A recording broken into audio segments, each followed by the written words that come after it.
तो चलिए ब्रेक के बाद एक बार फिर से मेगा एग्जिट पोल में आप सभी का स्वागत है। और इस वक्त की सबसे बड़ी खबर से सबसे पहले हम आपको रूबरू करवा दें, उसके बाद मेहमानों का रुख करेंगे, लगातार चर्चा को आगे बढ़ाएंगे। लेकिन इस वक्त की सबसे बड़ी खबर, जी हां, पहाड़ी राज्यों की बात करना चाहेंगे, हिमाचल उत्तराखंड की। लेकिन देखिए ब्रेकिंग न्यूज ये आ रही है किस तरीके से हिमाचल और उत्तराखंड की 9 सीटों के एग्जिट पोल के जरिए इंडिया गठबंधन का यहां खाता भी नहीं खुलेगा।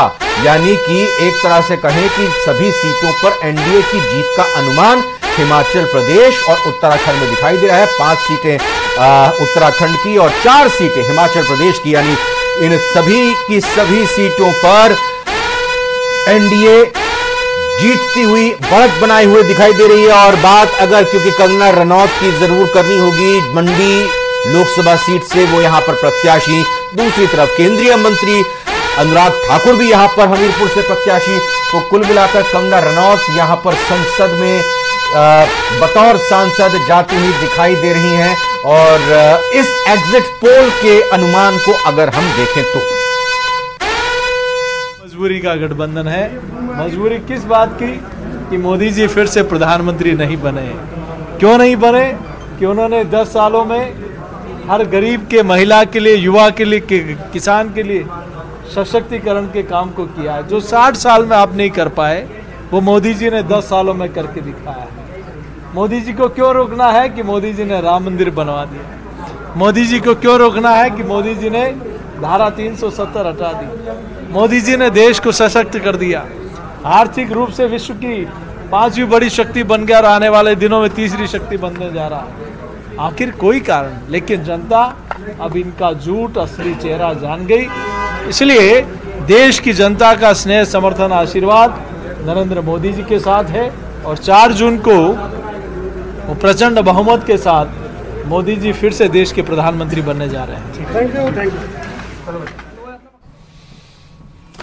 तो लगातार यहां पर आप सुनने से पहले मुख्यमंत्री को सुना और अब यहां पर बीजेपी के प्रदेश अध्यक्ष की तरफ से भी अपनी बातों को रखा गया। हमारे साथ पैनल में राकेश गोयल जी भी जुड़ चुके हैं और साथ ही साथ यहां बीजेपी से मेहमान जुड़ चुके हैं। बहुत बहुत स्वागत आपका करना चाहेंगे। पहले एक राकेश गोयल जी आपसे बतौर राजनीतिक विश्लेषक एक कमेंट लेना चाहेंगे। क्या स्थिति आप देखते हैं इन एग्जिट पोल की, जो अनुमान है, जो इसकी तस्वीर है, फिर एक बार मोदी सरकार ही आती हुई दिख रही है?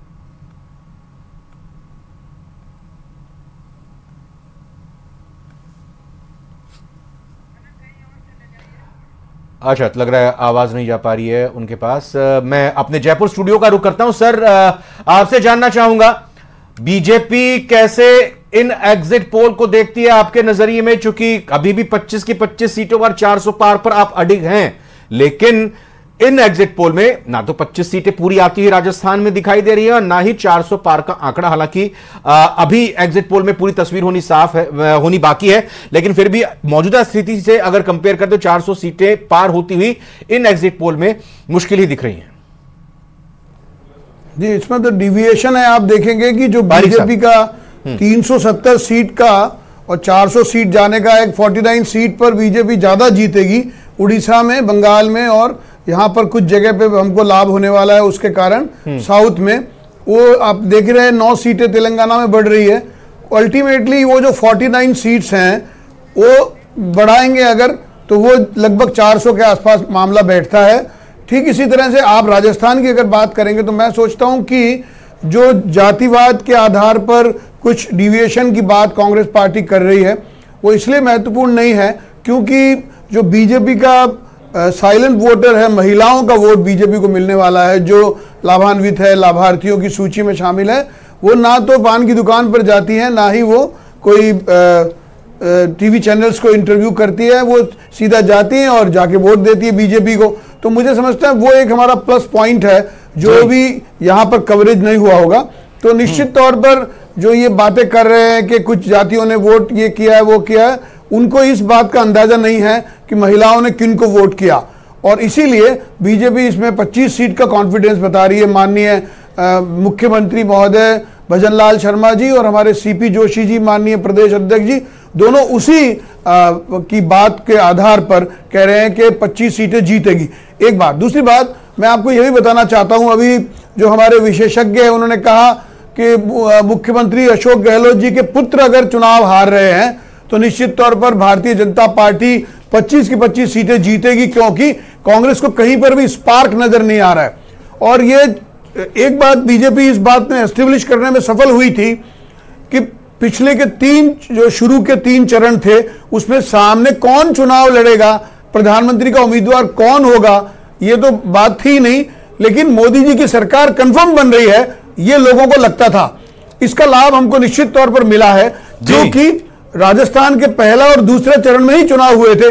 वहां उनको पता है कि जब सामने मोदी जी की सरकार बनने वाली है तो किसी एक सीट पर किसी और को जिताने से कोई लाभ नहीं होगा, इसलिए सब लोगों ने बीजेपी को वोट कर दिया जी। तो ये जो 25 सीटों का हम दावा कह रहे हैं, माननीय मुख्यमंत्री जी ने जो बात कही है, भजन लाल शर्मा जी ने और सीपी जोशी जी ने, उसके पीछे कारण यह है कि फर्स्ट एंड सेकंड फेज के चुनाव में बीजेपी की ही सरकार बनेगी, मोदी जी ही प्रधानमंत्री बनेंगे। संगठन की तरफ से ही कुछ सीटें, चाहे वो राजस्थान की बात कर लें, उनको लगा था पहले से ये मान करके चल रही है कि इन सीटों पर कड़ी टक्कर है, चुनाव फंस सकता है, कांटे की टक्कर है। जी, जब तक जातिवाद काम करता है, मैंने कहा जी, विपक्ष को लगता है कि हम कुछ करने में शामिल होंगे, परंतु मैं कहता हूं इस बारे में कि 5, 7, 10, 20, 25, 50 हजार वोटों का इसलिए महत्व तो नहीं होता है कि 22 लाख वोट डल रहे हैं। 22 लाख में अगर 5-7 हजार वोट इधर उधर होते हैं तो उसका अंतोगत प्रभाव परिणाम पर नहीं पड़ेगा। तो उस आधार पर भारतीय जनता पार्टी का कहना है कि हम 25 सीटें जीतेंगे। आपको याद होगा पिछले चुनाव में भी लोगों ने कहा था कि अलवर में दिक्कत है, उसमें दिक्कत है, दौसा में दिक्कत है, धौलपुर करौली में दिक्कत है, लेकिन सीटें जब परिणाम आए तो 25 की 25 सीटें आई। जब मुझे लोगों ने पूछा कि आपके ये 25 सीट कहने का कारण क्या था, तो मैंने कहा कि एक तो साइलेंट वोटर है महिलाएं, half of the population of the country is in favour of BJP, because उनको लगता है ये सही काम कर रहे हैं, भ्रष्टाचार नहीं करते हैं, ये युद्ध में मनीष पारिक जी आपको अच्छा एक चीज बताइए कि आखिर महिलाएं ये समझ गई कि अच्छा सरकार काम करी, तो सभी पुरुष क्यों नहीं समझ पाए? पुरुष जी, मैं आपको निवेदन करूंगा, जो मैं ये कहा कि पान की दुकान पर बात नहीं होती है, जो चैनल पर बात नहीं होती है, वो साइलेंट वोटर की बात हो रही है। पुरुष भी सहमत है तभी तो 25 जीतेंगे, लेकिन जो ये इस चीज का अंदाजा इन लोगों को नहीं हुआ होगा। अभी भी देखिए, मैं एक बात और बताना चाहता हूं कि एक चतुरता जो इंडिया गठबंधन है, इंडी गठबंधन है, वो कर रहा है। उनकी सरकार कांग्रेस पार्टी की राजस्थान में रही, अशोक गहलोत की, और उसमें महिलाएं उत्पीड़न हुई, और अब अशोक गहलोत जी की सरकार की उत्पीड़न को ऐसे कह रहे हैं कि ये मोदी जी के कारण हो रहा है। तो ये जनता समझती है, महिलाएं समझती है जी कि ये जो इन्होंने गलतियां की थी जी। एक दूसरी बात, जो बात कही थी, बीजेपी अपनी बात की धनी साबित हुई। भ्रष्टाचार एक भी नहीं है। ये इनके 7 मंत्री जेल में रहे थे मनमोहन सिंह जी के, वो लोगों को पता है। तो अच्छी सरकार चला रहे हैं, देश का नाम बढ़ा रहे हैं, संसार में आगे बढ़ रहे हैं, इज्जत बढ़ गई है। हमारे लड़के अगर तिरंगा दिखा देते हैं तो उनको यूक्रेन में छोड़ने आते हैं। कुछ पाकिस्तानी भी अगर इंडिया का झंडा पकड़ लेते हैं तो उनको भी पार करा देते हैं। ऐसी इज्जत कभी नहीं थी। तो लोगों को लगता है मोदी जी ही हमारी इज्जत बढ़ा दिए हैं पूरे। ठीक है राकेश गोयल जी, पहले आपको नहीं सुन पाए थे हम, ये बताइए कि इन एग्जिट पोल के मद्देनजर 4 जून के बाद इंडिया गठबंधन का क्या होगा? देखिए रविंद्र जी, इसमें कोई शक नहीं है कि एनडीए भारी बहुमत से विजय प्राप्त करने जा रहा है, और जो कि आंकड़े भी अभी स्पष्ट धीरे धीरे होते जा रहे हैं, और 4 जून के बाद ये परिणाम के रूप में सामने आएंगे और मोदी जी तीसरी बार भारत के प्रधानमंत्री के रूप में शपथ लेंगे। और ये एक जो लोगों का जो रुझान रहा, लोगों का जो झुकाव रहा भाजपा के लिए, मोदी गारंटी के ऊपर हम चाहे वोट मिले, और जिस तरीके से विकास के कार्य पूरे देश भर में किए गए, और खासकर राजस्थान की अगर हम बात करते हैं तो जैसे ईआरसीपी के मुद्दे उन्होंने सॉल्व किए, उसके अलावा भारतमाला प्रोजेक्ट को पूरे मतलब कनेक्ट किया राजस्थान को, हाईवेज का निर्माण किया, वंदे भारत ट्रेन, और इस तरीके बहुत सारी और योजनाएं रही, चाहे जल से नल जो घर घर पहुंचाया, उस तरीके से लोगों को छत दी, इज्जत घर मिले। तो ये कहीं ना कहीं लोगों के मन की भावनाओं को छुआ उन्होंने, और जिस तरीके से विकास के कार्य किए जा रहे हैं उसको लोगों ने सराहा। जिस तरीके से हम देखते हैं जीडीपी के आंकड़े बढ़ते हुए नजर आ रहे हैं, किस तरीके से भारत की ग्रोथ एक वैश्विक स्तर पर भी देखने को मिलती है। जो मोदी जी का मिशन और सपना रहा कि वर्ल्ड की तीसरी बड़ी अर्थव्यवस्था बनेगी, तो वो साकार होता हुआ दिख रहा है। और बहुत अच्छी खबर भी आई कि 1 लाख किलो जो गोल्ड भारत का जो दूसरी कंट्री के अंदर गिरवी पड़ा था या रखा हुआ था, वो भारत ने वापस लिया। तो कहीं ना कहीं हर आज भारतीय अपने आप को गौरवान्वित महसूस कर रहा है, प्राउड फील कर रहा है। और यही कारण है कि इस सब चीज़ों को देखते हुए और मोदी जी की जो निष्ठा रही है, सनातन का जो उन्होंने प्रचार प्रसार और उसकी पुनर्स्थापना कार्य किया है, उसको लोगों ने पसंद किया और भारी संख्या में लोगों ने भारतीय जनता पार्टी और उसके घटक दलों को मतदान दिया है। और मुझे लगता है शायद जो 400 का आंकड़ा है भाजपा उसको टच करेगी, 1-2% ऊपर नीचे हो सकता है, बाकी पूर्ण बहुमत भाजपा को मिलता हुआ नजर आ रहा है। मित्तल सर, पूरे चुनाव को लेकर आप क्या अपनी बात को रखेंगे? चूंकि पहले चुनाव से यही कहा जा रहा था कि इस बार का चुनाव नीरस है, इसमें चुनाव में कुछ दिखाई खास नहीं दे रहा। क्या वैसी स्थिति आपने इन पूरे चुनाव में देखी? क्या आपने देखा कि कांटे का मुकाबला हुआ, चुनौती पेश करने की कोशिश की गई, और इन चुनावों में इंडिया गठबंधन की तरफ से बेहतर क्या किया जा सकता था? क्या गलती और कमी उनकी तरफ से रही होगी? देखिए, सबसे पहले तो मैं आपको ये जो जितने भी चुनाव के सर्वे अभी सामने आए हैं, इनका जो पोल्स जो है वो मैं थोड़ा सा आपको बताना चाहता हूँ। 543 में से 358 जो है वो एनडीए को मिले। और इसी बीच बड़ी खबर आ रही है, आपको बता दें मेगा एग्जिट पोल को लेकर के उड़ीसा में, उड़ीसा की 21 सीटों का एग्जिट पोल आपकी टीवी स्क्रीन पर आ रहा है। और इन सीटों का एग्जिट पोल जिसमें उड़ीसा में एनडीए को 13 से 15 सीट का अनुमान है, उड़ीसा में बीजेडी को 6 से 8 सीट का अनुमान है। ये सबसे बड़ी जानकारी उड़ीसा को लेकर। तो हेमंत ने बताई ओडिशा को लेकर सबसे बड़ी जानकारी, सबसे अहम जानकारी, ब्रेकिंग न्यूज एग्जिट पोल के जरिए ओडिशा की क्या तस्वीर और क्या हालात। लेकिन एक चीज ये भी हमको यहां पर याद रखनी होगी कि ओडिशा में इन लोकसभा चुनावों के साथ साथ विधानसभा चुनाव भी हुए। मौजूदा बीजेडी की यहां पर राज्य में सरकार है, लेकिन लोकसभा की अगर स्थिति को देखें तो बीजेडी को 6 से 8 सीटें मिलने का अनुमान है, यानी कि एक अच्छा खासा डेंट या अच्छा खासा नुकसान होता हुआ दिखाई दे रहा है। कांटे का मुकाबला, बेहद दिलचस्प मुकाबला, बेहद रोचक मुकाबला और बढ़त मिलती हुई एनडीए को दे रही है। इधर बीजेडी की 6 से 8 सीटें मिलने के अनुमान के साथ ही कांग्रेस की यहां पर कुछ स्थिति साफ नहीं हो रही है, क्योंकि बीजेडी ने अकेले ही अपने दम पर चुनाव लड़ा है, वो इंडिया गठबंधन का हिस्सा नहीं बने। तो ये अपने आप में ओडिशा की यहां पर तस्वीर आपको दिखाई दे रही है। बहरहाल लगातार ये ग्राफिक चलता रहेगा, लेकिन बीच में बात छूट गई थी एसपी मित्तल सर की। जी मित्तल सर, माफी के साथ आप अपनी बात को कंटिन्यू कीजिएगा। हम समझने की कोशिश कर रहे थे क्या वाकई में ये चुनाव नीरस रहा या कांटे का रहा, और इंडिया गठबंधन की तरफ से कहां क्या कमी थी। और इसी बीच बिहार के आंकड़े भी बता रहे हैं, उसके बाद लौटते हैं वापस से चर्चा पर। बिहार की 40 सीटों का एग्जिट पोल है, उसके आंकड़े आपकी टीवी स्क्रीन पर है। इंडिया गठबंधन को 6 से 9 सीट मिलने का अनुमान है, तो वहीं एनडीए को 31 से 34 सीटें यहां पर मिल सकती है। 40 सीटों में से बिहार की एनडीए को 31 से 34 सीट मिलने का अनुमान जताया जा रहा है। इंडिया गठबंधन के खाते में जा सकती है 6 से 9 सीट। और ये भी बताते चलें कि ये एग्जिट पोल है, नतीजे नहीं है। नतीजे जो है वो 4 जून को आप सबके सामने होंगे। लेकिन तो ये तस्वीर इस वक्त बिहार की दिखाई दे रही है। 40 सीटों का जो एग्जिट पोल का अनुमान सामने आया है। पिछली बार 2019 के नतीजों में इंडिया गठबंधन को एक ही सीट मिली थी, कहीं की कांग्रेस और आरजेडी का जो गठबंधन था उसमें किशनगंज की एक ही सीट कांग्रेस के खाते में आई थी।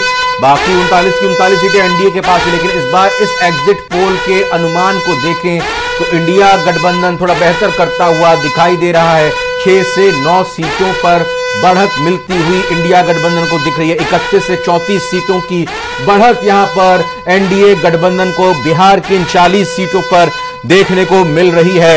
एक बार फिर से मैं जल्दी से एसपी मित्तल सर का रुख करना चाहूंगा और उनसे बात करना चाहूंगा। सर, आपकी बात बीच में रह गई थी इन ब्रेकिंग एग्जिट पोल के अनुमान की वजह से, अब आप अपनी बात कंटिन्यू रख सकते हैं। देखिए, मैं अभी यही कह रहा था कि जितने भी ये पोल के आए, इनका जो निष्कर्ष निकला है उसमें 543 में से 358 सीटें जो हैं वो एनडीए को मिलने जा रही हैं और 148 सीटें इंडिया गठबंधन जो बना हुआ है उसके पास जा रही है। अब ये बात सही है कि दावा किया गया था कि एनडीए ने कि हमको 400 होंगी, लेकिन आपको ध्यान हो तो इंडिया गठबंधन जिसके क्या नाम से राहुल गांधी सर्वे सर्वा बने, तो उन्होंने कहा था कि इस बार क्या नाम से विपक्ष के गठबंधन को 300 से ज्यादा सीटें मिलेगी। तो मुझे लगता है कि उनका जो घटके वो तो क्या नाम से 150 के आसपास आ गया और जो 400 का दावा किया जा रहा था वो 360 के आसपास आ गया। लेकिन अभी भी मुझे लगता है कि ये जब 4 जून को नतीजे आएंगे तो उनमें कुछ चीजें हमको बदलाव देखने को मिलेगी।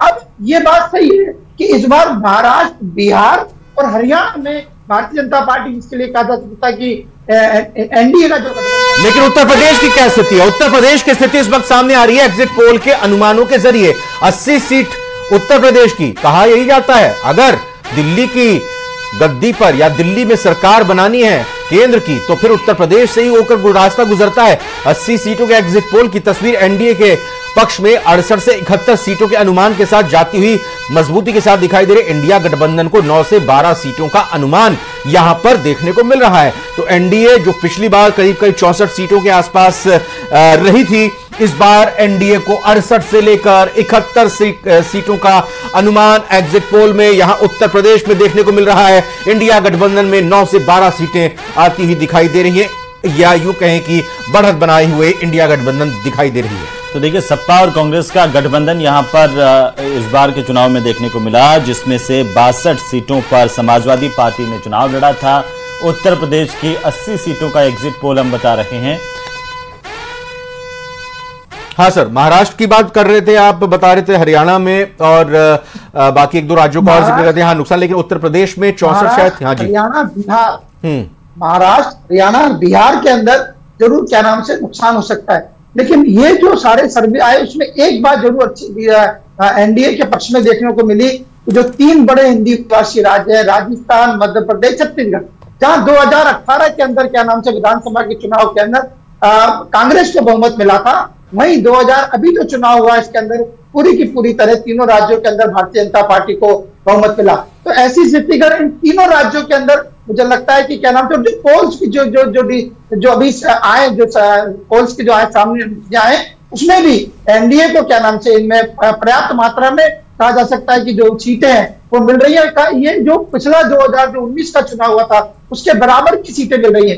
जिस तरीके से अभी आपने यूपी का उल्लेख किया, यूपी में आप देखिए कि कांग्रेस और क्या नाम से सपा का जो गठबंधन हुआ था उसको लेकर बहुत ही बढ़ा चढ़ा के बात की जा रही थी। राहुल गांधी और अखिलेश यादव दोनों लगातार वहां पे सभाएं कर रहे थे और कहा जा रहा था कि इस बार क्या नाम से हम 80 में से अधिकांश सीटें जीतेंगे।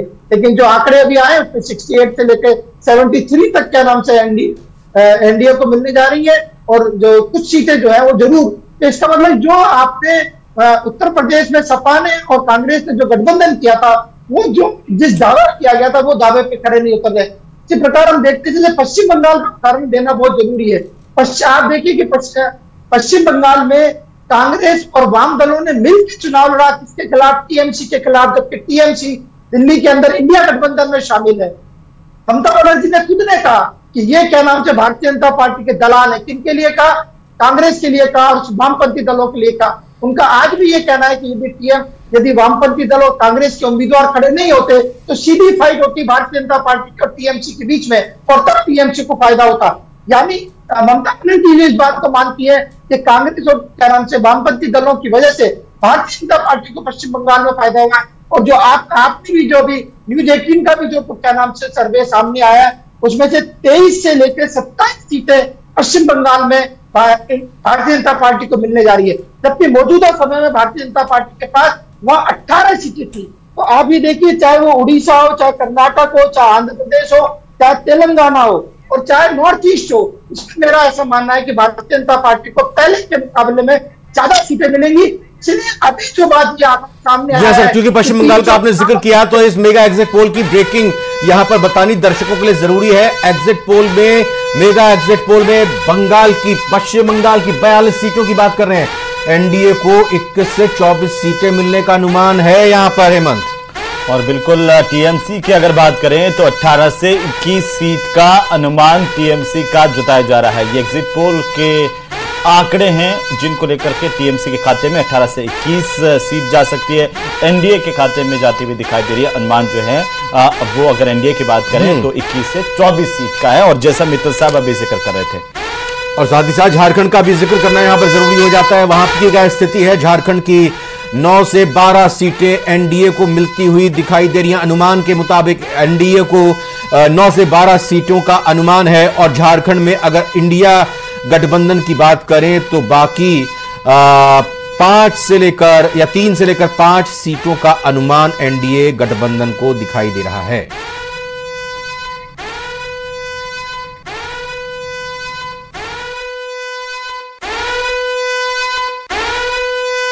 जा रहे हैं कि 23-24 सीटें पिछली बार के एग्जिट पोल के आंकड़े ने दिखाई थी, लेकिन इस बार तो 18 तक खिसका दिया ना। देखिए वही बात है, आपने कहा एग्जिट पोल है, एग्जैक्ट पोल नहीं है। आपने जो सैंपल साइज लिया उससे बेहतर तरीके से नतीजे 4 जून को आएंगे राखी जी। जी बिल्कुल बिल्कुल, आप देखिएगा नतीजे जो है उनके, देखो समीकरण क्या थे हेमंत जी, ये भी देखना जरूरी है कि उस समय कांग्रेस की क्या स्थिति राजस्थान में थी, जयपुर में, झुंझुनू में, राजसमंद में, बांसवाड़ा में कैसी स्थिति थी कि लोग जो है वो टिकट्स को वापस नकार रहे थे, कार्यकर्ता मिल नहीं रहा था। तो जो स्थिति यहां पर थी राजस्थान के अंदर कांग्रेस पार्टी के, उनके बहुत सारे कार्यकर्ता बीजेपी को ज्वाइन किए, जो उदासीनता उनके कार्यकर्ताओं में थी वो साफ दिखता है कि रिजल्ट के रूप में आपको 4 तारीख को नजर आएगी। जी आर्य साहब से जान लेते हैं जरा, कांग्रेस का भी रिएक्शन लेना जरूरी है। ये 2 से 7 सीटें कांग्रेस की राजस्थान में आती हुई नजर आ रही हैं, कम लग रही हैं क्या? निश्चित रूप से ये सीटें कम दिखाई है, एग्जिट पोल ने जो भी दिखाई है, और आप ये बहुत अच्छे से भी कह रहे हैं कि ये एग्जिट पोल है, एग्जैक्ट पोल नहीं है। तो जो एग्जैक्ट रिजल्ट आएंगे तो वो रिजल्ट वास्तव में बहुत अच्छे रिजल्ट आएंगे, और निश्चित रूप से भाजपा से ज्यादा सीटें कांग्रेस की आएगी राजस्थान में। अच्छा, कौन कौन सी सीटें लग रही हैं पार्टी को जो जीतने जा रहे हैं? आइए शुरुआत करते हैं पहली सीट से। आर्य साहब, पहली। अब सीटें काउंट करने बैठेंगे तो आप शुरू से ऊपर से काउंट कीजिए। कोई बात नहीं, टाइम है, आपको सुन लेंगे। हाँ बोलिए लिखो, आप नोट कीजिए। टाइम डिबेट के 22 मिनट ही हमारे पास टाइम है, बोलिए। हाँ नोट कीजिए, लिख लीजिए। अरे सर याददाश्त तेज है मेरी, आपके साथ सीख रहा हूं कुछ। हाँ बोलिए। सुनो, झुंझुनू, ठीक है, चूरू, सीकर, गंगानगर, बीकानेर, चुनाव विश्लेषण पास जा रहे, सुन लीजिए उनको। जी सर बोलिए बोलिए। आपको सुन रहे हैं हम। आर्य साहब जी बोलो तो सही। झुंझुनू हमने नोट कर लिए। हाँ बोल ही रहा हूं मैं। हाँ नोट कर लिया ना, तो मैं आपको बोल रहा हूं लगातार। अब आप पूरब की तरफ देखिए तो टोंक सवाई माधोपुर है, दौसा है, भरतपुर है, करौली है, हाँ, बांसवाड़ा, डूंगरपुर है। राजस्थान की